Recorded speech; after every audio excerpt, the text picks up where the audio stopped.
আসসালামু আলাইকুম ওয়া রাহমাতুল্লাহি ওয়া বারাকাতুহু। সম্মানিত হাজিরিন, আজকে আলোচনার আলোচ্য বিষয় আমাদের যে মাস চলতেছে, আরবি মাস, হজের মৌসুম, হজের মাস চলতেছে। একটা সুন্নাত বিষয় হলো আরবি মাসের যে বিষয় সামনে থাকে, উপলক্ষ থাকে, ওই বিষয়কে সামনে রেখে কথা বলা, মুসল্লিদেরকে কিছু জানানো, এটাই সুন্নাত। এই জন্য আজকে থেকে নিয়ে ঈদ পর্যন্ত ধারাবাহিকভাবে হজ এবং কুরবানি নিয়ে আলোচনা চলতে থাকবে, একের পর এক জুমা ইনশাআল্লাহ। আজকে প্রথম আলোচনা অংশে আমরা যতটুকু শুনব, আল্লাহ তাআলার কাছে দোয়া করি, এই নিয়ত করি, যতটুকু আমরা আলোচনা করব, শুনব, ততটুকুর উপর যাতে আল্লাহ তাআলা আমাদেরকে আমল করার তৌফিক দান করে, সকলে বলে আমিন। হজ ইসলামের গুরুত্বপূর্ণ একটি অধ্যায়, প্রতি বছরই আসে, প্রতি বছরই আমরা কোনো না কোনো আলেমের জবান থেকে কিছু আলোচনা হজ নিয়ে আমরা শুনি। হজ ইসলামের একটি বিধান, শক্ত একটি বিধান। ইসলামের মধ্যে আল্লাহ তাআলা 5টি বুনিয়াদ দিয়েছেন, 5টি স্তম্ভ দিয়েছেন।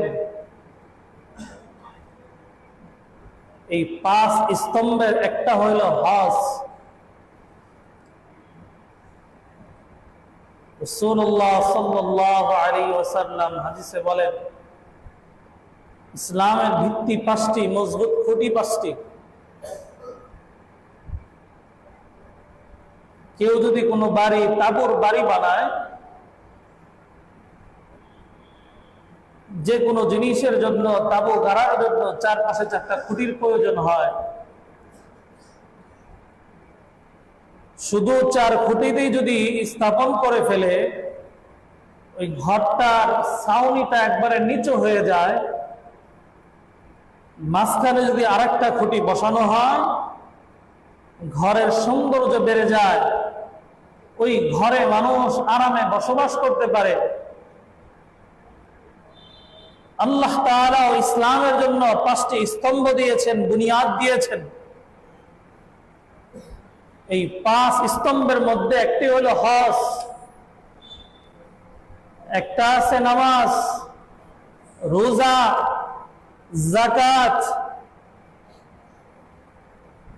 রাসূলের ভাষায় যদি আমরা বলি, এইভাবে আল্লাহ রাসূল বলেন, বুনিয়াল ইসলাম খামসুন, শাহাদাতু আল্লা ইলাহা ইল্লাল্লাহ ওয়া আন্না মুহাম্মাদার রাসূলুল্লাহ ওয়া তুকিমাস সালাত ওয়া তু'তিয়াজ যাকাত ওয়া তাসুমা রমাদান ওয়া তাহাজ্জাল বাইতি মান ইসতাতা ইলাইহি সাবিলা।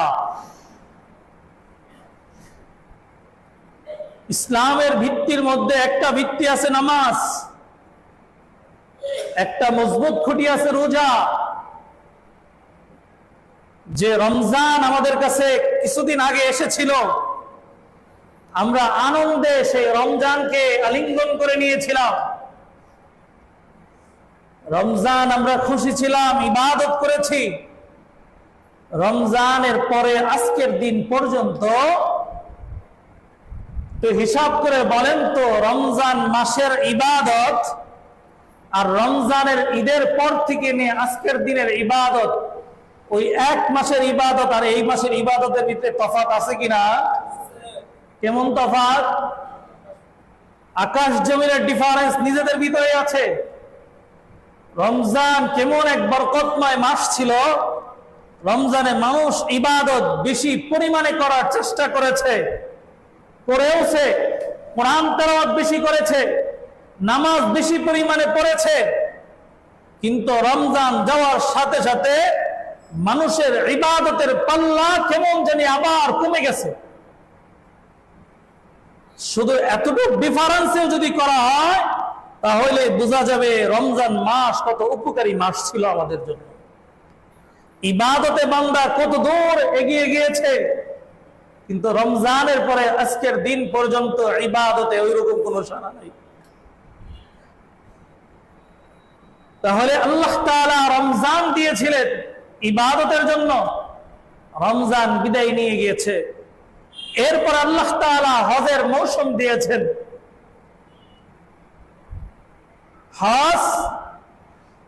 হজের জন্য আল্লাহ তাআলা নির্দিষ্ট টাইম দিয়েছেন, মাস দিয়েছেন। কোরআনে আল্লাহ তাআলা বলেন, আল হজ্জু আশহুরুম মা'লুমাত, হজের জন্য আল্লাহ তাআলা নির্দিষ্ট কিছুদিন সময় দিয়ে দিয়েছেন। হজের নির্দিষ্ট মাস হলো 3টা।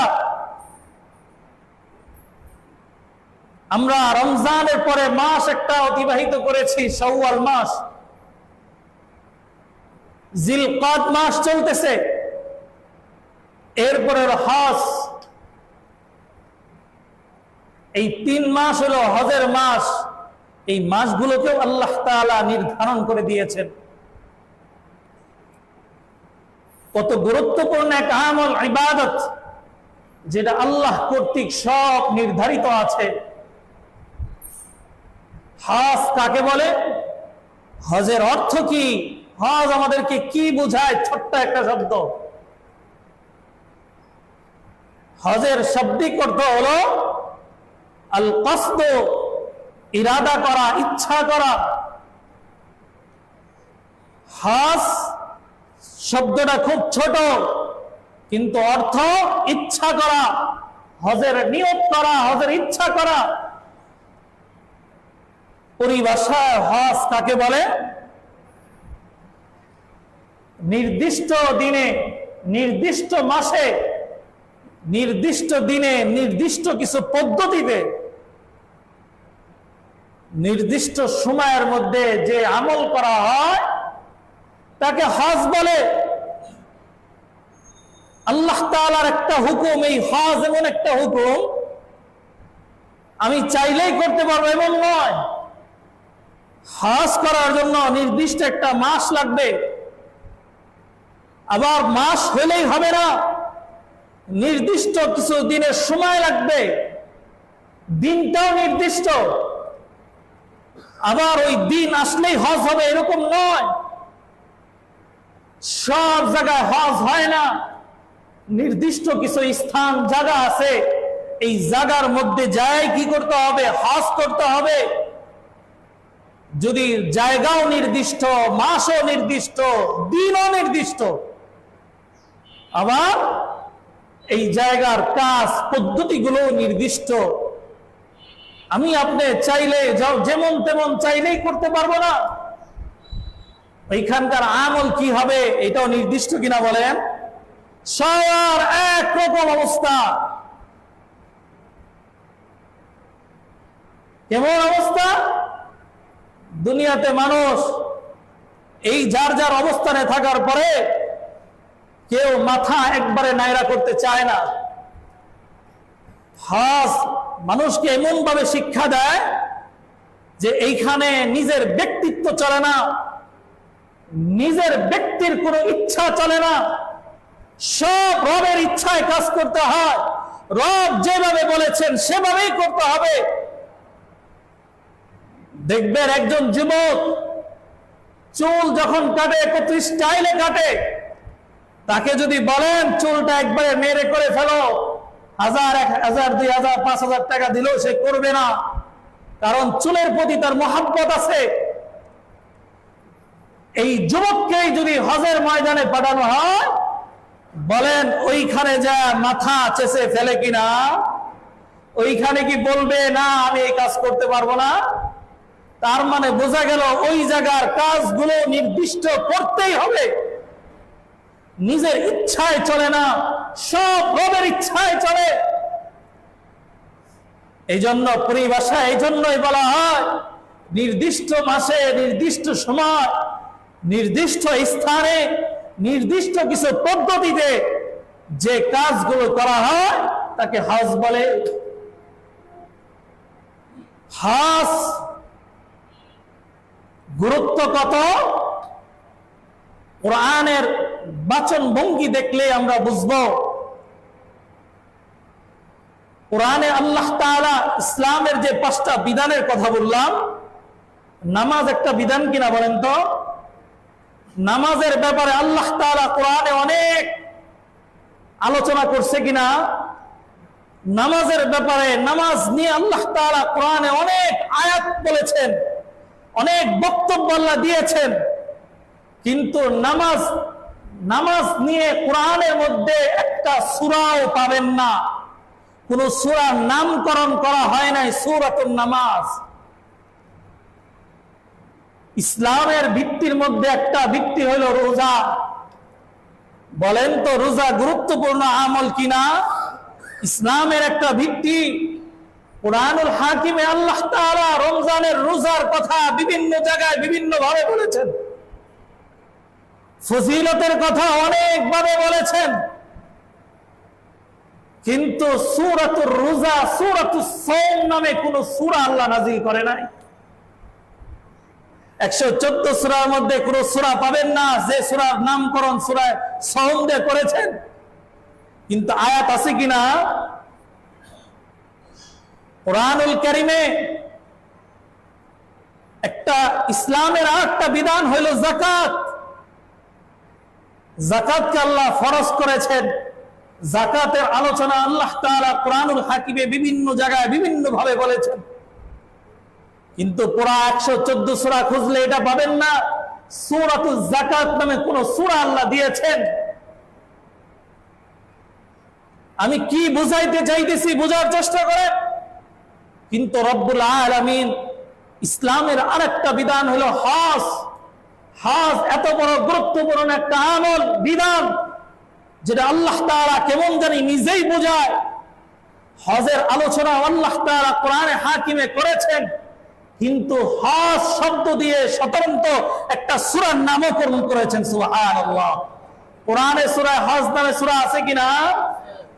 তাহলে ইসলামের আরো কয়েকটা বিধানের কথা বললাম, একই লাইনের বিধানের মধ্যে একটা নামেও আল্লাহ তাআলা সূরার নাম করে নাই, কিন্তু সূরা হজকে আল্লাহ তাআলা কুরআনুল কারীমের 114 সূরার একটা সূরার নামকরণ করেছে। তাহলে আল্লাহ তাআলা নিজেই বোঝাচ্ছেন সূরা এই হজ কত বড় গুরুত্বপূর্ণ একটা বিধান। আল্লাহ তাআলা আরো কিভাবে বোঝান বান্দাদেরকে। আল্লাহ তাআলা মানুষকে ডাকেন, আমার ঘরের মেহমান তুমি হও। উদাহরণ দিলে বুঝবেন। কোন বাসায় যদি কোনো ব্যক্তি যাকে ওই মালিক দাওয়াত দেয় নাই, স্বেচ্ছায় দাওয়াত গ্রহণ করার জন্য কোনো বাসায় কেউ হাজির হয়েছে, সাপোজ ধরেন কোনো মুসাফির, রাত হয়ে গেছে, যাওয়ার জায়গা নাই, কোনো এক মানুষের বাসায় হাজির হইলেন, তার কাছে মেহমান হতে চাইলেন, আশ্রয় চাইলেন। ওই ব্যক্তি হয়তোবা তাকে আশ্রয় দিল, কিন্তু এই ব্যক্তি যখন অন্যের বাসায় স্বেচ্ছায় কি হয়েছে, মেহমান হয়েছে, বলেন তো যিনি মেহমান মেজবান আছে, ওই মেজবানের কাছে কোনো মেহমানদারি চাওয়া বা আশা করা, এটা ওই ব্যক্তি যিনি ইচ্ছাকৃত আসছে তার মনের ইচ্ছা অনুযায়ী কোনো মেহমানদারি হবে? কারণ তার চাওয়ার সুযোগ নাই, কারণ মেহমান তাকে, মেজবান তাকে ইচ্ছা করে ডাকে নাই। সে চাইলে তাকে কিছু দিতেও পারে, নাও দিতে পারে। কিন্তু বলেন তো কোন ব্যক্তি যদি কোনো ব্যক্তিকে আহ্বান করে মেহমান বানায়,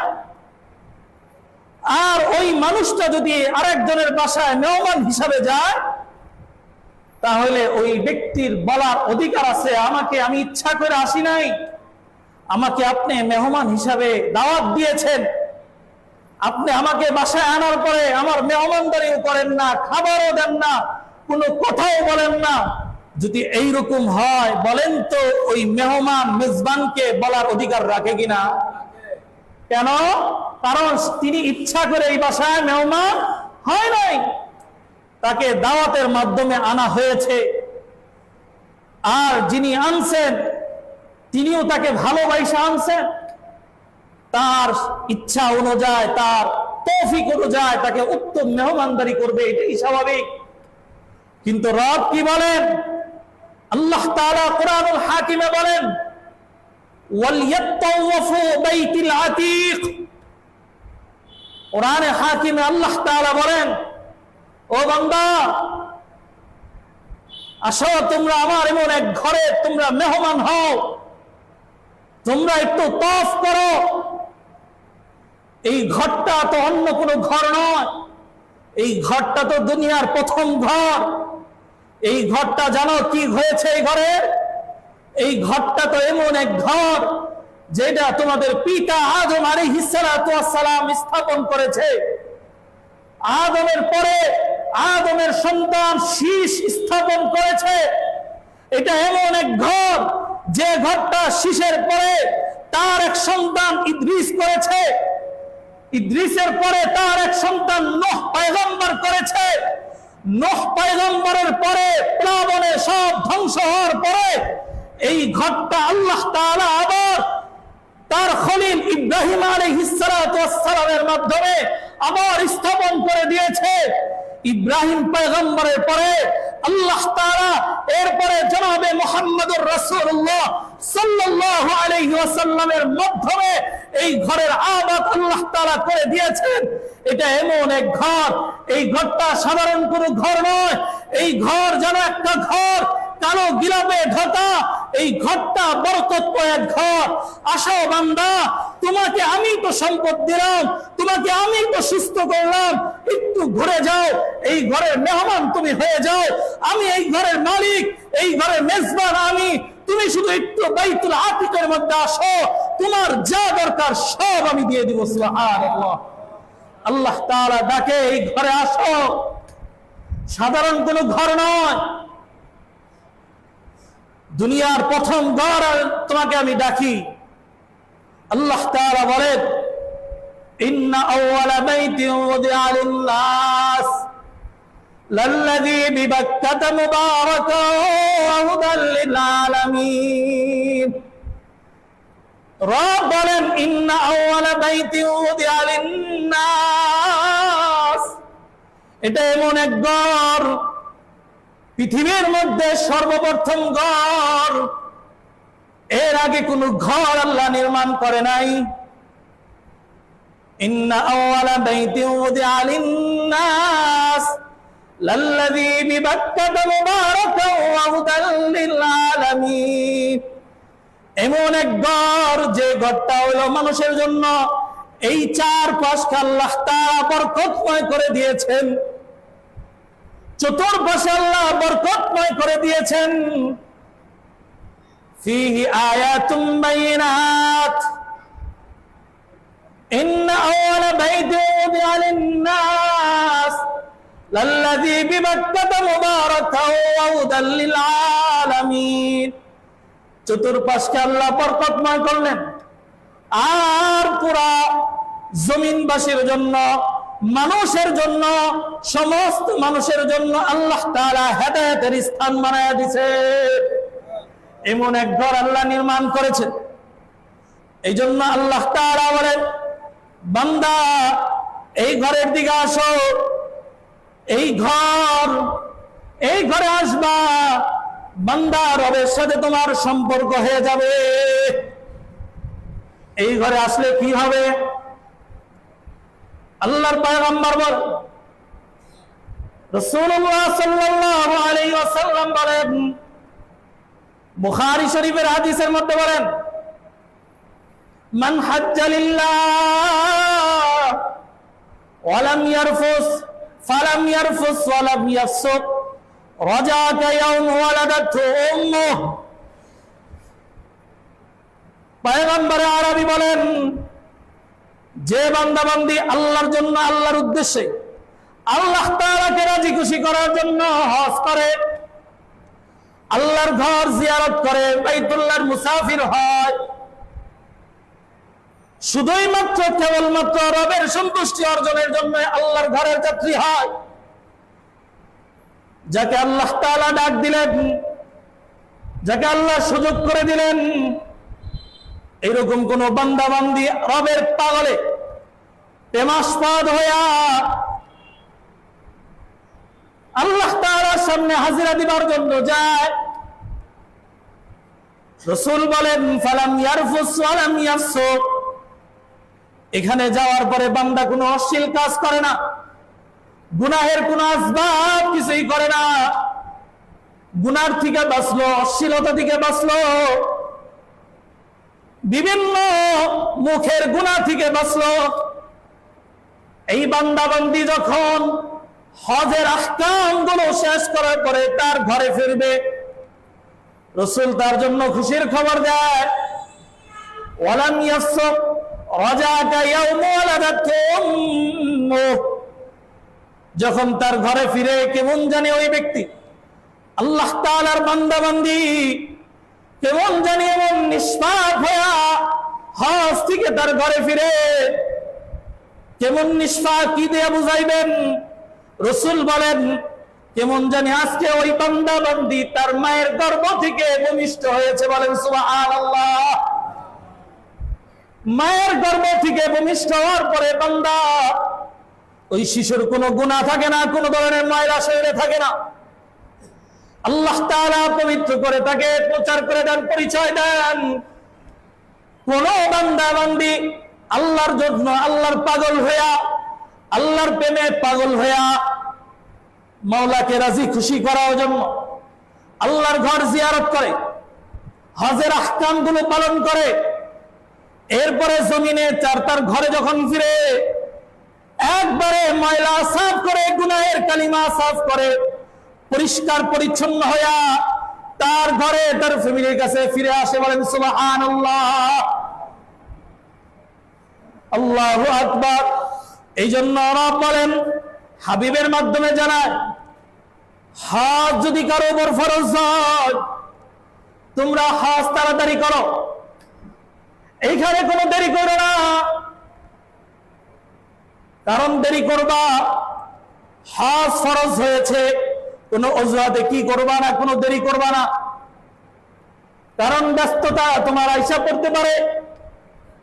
এই বছর তোমার জন্য হজ আল্লাহ ফরজ করে দিলেন, সুস্থতা আল্লাহ তাআলা দিলেন, কিন্তু বিভিন্ন কারণে, বিভিন্ন ব্যবসার অজুহাতে, বিভিন্ন অজুহাতে হজ থেকে আমি বিরত থাকলাম। হজ করার মতো সব সুযোগ আল্লাহ দিয়েছিলেন, কিন্তু নিজে নিজে ব্যস্ত বানায়া, নিজেকে ব্যস্ততার উপরে বানায়া আমি হজ থেকে বিরত থাকলাম। বলেন তো আমি চাইলেই তার 1 মাস পরে আবার হজ করতে পারবো, নাকি আবার 1 বছর অপেক্ষা করার পরে হজ করতে হবে? যদি এমনও কি হতে পারে কিনা বলেন, আগামী বছর আসার পরে আমি তো দুনিয়ার থেকে চলেও যাইতে পারি, অথবা দুনিয়ায় থাকলেও অসুস্থতার কবলে পড়তে পারি। অসুস্থ যদি নাও হই, যে পরিমাণ সম্পদ আমার কাছে ছিল হজ করার জন্য, ওই সম্পদ অন্য কোনো কারণে খরচ হয়েও তো যাইতে পারে। তাহলে আপনি বলবেন হজ তো এখন করার মতো কোনো সুযোগ আমার নাই। আল্লাহ তাআলা বলে ফালিয়াতা আজ্জাল, তুমি হজের ক্ষেত্রে বিলম্ব করো না। আল্লাহ তাআলা তোমাকে ডাক দিয়েছেন, সুযোগ করে দিয়েছেন, সম্পদ দিয়েছেন, তুমি সঙ্গে সঙ্গে আল্লাহ তাআলার মহব্বতে আল্লাহর দিকে অগ্রসর হও, আল্লাহ তাআলার সাথে সাক্ষাৎ তুমি করো, আরাফার ময়দানে তুমি হাজির হও।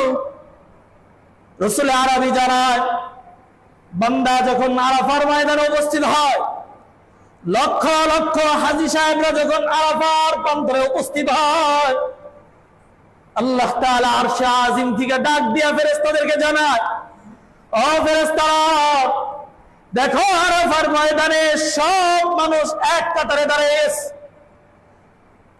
তীব্র রোদের মধ্যে বান্দা এক কাতারে দাঁড়িয়ে গেল। এই বান্দা বান্দির অন্তরে কি কি চাহিদা আছে তোমরা দেখো, শোনো। বলেন তো আল্লাহ তাআলা জানেন কিনা? মানুষের মনের দিলের খবর কে জানেন? আল্লাহ। এরপর আল্লাহ তাআলা ফেরেশতাদেরকে জিজ্ঞাসা করে আর অর্ডার দিয়ে দেয়, ফেরেশতারা দেখো আমার বান্দারা যারা আরাফার ময়দানে উপস্থিত হয়েছে, যে যা চায় তাকে সব দিয়ে দাও। বলেন সুবহানাল্লাহ। আল্লাহ তাআলা আরাফার ময়দানে উপস্থিত বান্দাকে করে খালি হাতে কাউকে ফেরায় না। এই জন্য সময় যাদেরকে দিয়েছে আল্লাহ তাআলার সামনে হাজিরা দাও বান্দা। হজ এমন গুরুত্বপূর্ণ বিধান, আল্লাহর পয়গম্বর খলিল আরবি আলাইহিস সালাম যখন কাবা শরীফকে নির্মাণ করেন, কাবাকে যখন আবার পুনরায় স্থাপন করলেন, আল্লাহর পয়গম্বর খলিল আলাইহিস সালামকে আল্লাহ তাআলা অর্ডার করলেন, ও খলিল আপনি কি করেন? হজের জন্য আযান দেন, এলান করেন। এমন এক নির্জন জায়গা, এমন এক জায়গায় কাবা শরীফকে আল্লাহ স্থাপন করে দিয়েছেন। ওই সময়কার কথা আল্লাহর পয়গম্বর খলিল বলেন, আমি যদি হজের এলান করি, আযান দেই, এটা এমন এক প্রান্তর, এমন এক জায়গা যেখানে বাপ ছেলে ছাড়া আর কেউ নাই, কোন মানুষ নাই। আমার আযান কার কাছে পৌঁছবে? কে শুনবে? আল্লাহ তাআলা ডাক দিয়া বলেন, খলিল আমি আপনাকে বললাম যান আপনি আযান দেন, হজের জন্য ডাক দেন, আপনার সন্তানদেরকে আপনি আহ্বান করেন। আল্লাহ তাআলার কথা শুনে ইব্রাহিম খলিল তাফসিরে বলেন, তাফসির ইবনে কাসিরের মধ্যে বলেন, পয়গম্বর ইব্রাহিম আলাইহিস সালাতু ওয়াস সালাম কাবা শরীফের পাশে এক পার, আবু কুবাইস নামে এক পাহাড়ের পাদদেশে দাঁড়াইলেন। কানের মধ্যে আঙ্গুল দিয়া, দুই কানের মধ্যে দুই আঙ্গুল ঢোকায়া হজের জন্য এলান করলেন, আযান দিলেন, ঐতিহাসিক ঘোষণা দিলেন। আল্লাহ তাআলা তার আযানকে আল্লাহ তাআলা কুরআনুল হাকিমের মধ্যে আয়াত আকারে নাযিল করে দিলেন। বলেন সুবহানাল্লাহ। রব বলেন সূরা হজের মধ্যে আল্লাহ তাআলা বলেন, ওয়াযিন ফিন-নাস বিল হজ্জি ইয়াতিকা রিজালা ওয়া আলা কুল্লি দামিরি ইয়াতিনা মিন কুল্লি ফাজ্জিন আমিক।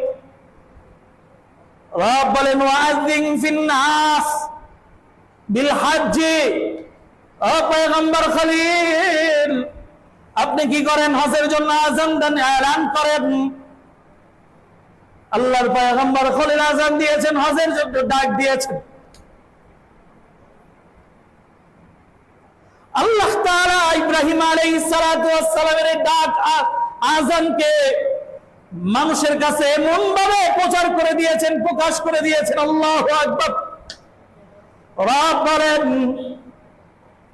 শুধু আল্লাহ তাআলা পয়গম্বর আরবি খলিল আলাইহিস সালাতু ওয়াস সালামের আযানকে রূহের জগতে আল্লাহ তাআলা সমস্ত দুনিয়া আগমনকারী সব মানুষের রূহকে এক জায়গায় জমা করে সবার কানে ইব্রাহিম পয়গম্বরের আযানকে সরাসরি শোনায় দিয়েছে।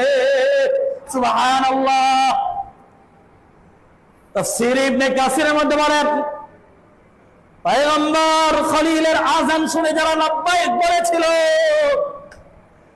আল্লাহ তাআলা ওই সমস্ত বান্দাদেরকে লাব্বাইক বলার কারণে প্রত্যেকজনকে আল্লাহ তাআলা হজ করার মতো তৌফিক দিয়েছেন। বলেন সুবহানাল্লাহ। তাফসীরে একটু বাড়ায় বলেন, যে বান্দা-বান্দী একাধিকবার লাব্বাইক বলেছেন, যে যতবার লাব্বাইক বলেছে, আল্লাহ তাআলা ওই বান্দা-বান্দীকে আল্লাহর ঘরের মেহমান, আল্লাহর ঘরের মুসাফির ততবার বানায় দিয়েছে। যতবার লাব্বাইক বলেছিল ততবার বান্দা কি করেছে? আল্লাহর ঘরের মেহমান হতে পেরেছে। এই জন্য হজ আল্লাহর জন্য করো, বান্দা আল্লাহর প্রেমে পাগল হও। হজ করার পরে হজ কবুল হয়েছে কিনা কিভাবে বুঝবা? এই বক্তব্য কোনো কোরআন হাদিসের নয়। উলামায়ে কেরাম বিভিন্ন নজরিয়া পেশ করে। হজ কবুল হওয়ার অনেক আলামত বলেন, আলামতের মধ্যে একটা আলামত বলেন, যদি কোনো বান্দার হজ কবুল হয়, ওই বান্দাকে আল্লাহ তাআলা এরপরও একাধিকবার আবার তার ঘরে মেহমান বানায়। সুবহানাল্লাহ। বারবার যিনি হজ করেন, বোঝা যাবে তার আগের হজটা আল্লাহ কবুল করেছেন। যদি বারবার না করার সুযোগ পায়, যে বান্দার হজ কবুল হয়, ওই বান্দা যাইতে না পারলেও তার দিলের একটা পেরেশানি থাকবে, কখন জানি আল্লাহ তাআলার ঘরে আবার আমি হাজিরা দিতে পারি। বারবার রবের সামনে হাজিরা দেওয়ার জন্য বেকুল হয়ে থাকে। হজ কবুল হওয়ার একটা আলামত। হজের ব্যাপারে আল্লাহর পয়গম্বর আরবি বলেন, আল হজ্জ ওয়াল উমরাহ, হজ এবং উমরা বান্দার গুনাহ খাতাকে আল্লাহ মাফ বন্ধ করে দেয়। সুবহানাল্লাহ। আল ফাকর ওয়াজ যুনুব কামা ইয়ানফিকুল কিবির, হজ এবং তাবিউ বাইনাল হজ্জ ওয়াল উমরাহ, তোমরা একাধিক বারবার হজ উমরা করতে থাকো। হজ এবং উমরা কি করে জানো? দুইটা জিনিস করে। অনেক মানুষ দেখবেন হজ করতে চায় না, চিন্তা করে টাকা সব খরচ হয়ে যাবে।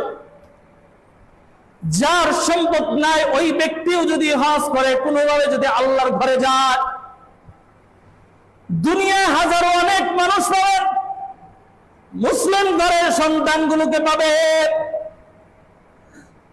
যারা বিভিন্ন জায়গায় ট্যুর করার জন্য বিভিন্ন দেশে এগুলো সফর করে, বিভিন্ন জায়গায় ঘোরাঘুরির পিছনে অনেক টাকা সম্পদ খরচ করে, আলিশি জীবন যাপন করার জন্য সম্পদ ব্যয় করে, কিন্তু আল্লাহর বিধান পালন করার জন্য তার সম্পদ ব্যয় করার কোনো চিন্তাও তার থাকে না।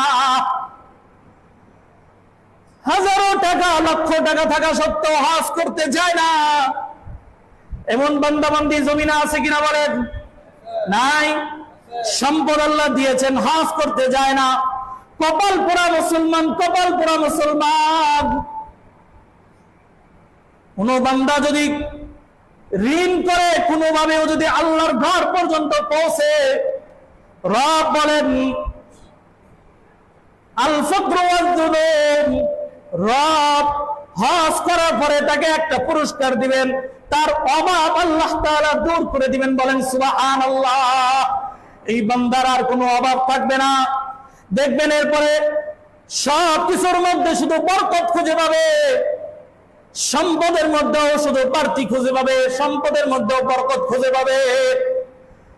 তাহলে বোঝা গেল আল্লাহর ঘরে যাওয়ার সময় কিছু টাকা খরচ হইলেও আল্লাহ তাআলা এরপরে আবার এই সম্পদকে আবার ফিরায় দেয়। সুবহানাল্লাহ। 2 নম্বর পুরস্কার আল্লাহ তাআলা বলেন ওয়াজ যুনুব, তার গুনাহ কি হয়ে যায়? সব মাফ হয়ে যায়। উদাহরণ দিয়ে আল্লাহর পয়গম্বর সাল্লাল্লাহু আলাইহি ওয়াসাল্লাম আমাদেরকে বুঝায়, দেখবা স্বর্ণের উপর অনেক সময় কি থাকে? খাদ থাকে, ময়লা যুক্ত থাকে। এই ময়লা যুক্ত ময়লাগুলোকে এক প্রকার হাকর নামক এক জিনিস দ্বারা বা আগুন দ্বারা, কিছু পানির দ্বারা ধুইলে কি হয়? ময়লাগুলো সরে যায়। স্বর্ণটা স্বর্ণ খাদ থেকে মুক্ত হইয়া আসল দামি স্বর্ণ হিসাবে পরিচয় দেয়। রব বলেন বান্দা, তুমি যখন আমার ঘর পর্যন্ত পৌঁছলা, তোমার দেহের মধ্যে যত গুনাহের কালিমা ছিল সব আমি আমার রহমতের নজর দিয়া সব ধুইয়া সাফ কইরা আবার তোমাকে খাঁটি মুমিন হিসাবে দুনিয়ায় পাঠাই। সুবহানাল্লাহ। তোমার সমস্ত অভাব অনটন আমি আল্লাহ তাআলা দূর করে দেই। এই জন্য কি করব আমরা? আল্লাহর জন্য, আল্লাহকে রাজি খুশির জন্য হজ করতে যাব। হজের মৌসুম চলতেছে, বেশি বেশি আল্লাহর কাছে দোয়া করো যারা গেছে তারা তো আল্লাহর মেহমান হয়ে গেছে। আমি আপনিও যাতে আল্লাহর সামনে হাজিরা দিতে পারি, এই জন্য বেশি বেশি দোয়া করা দরকার কিনা? বেশি বেশি দোয়া করো, আল্লাহ তাআলা যাতে আমাকে আপনাকে সবাইকে কবুল করে। সকলে বলে আমিন।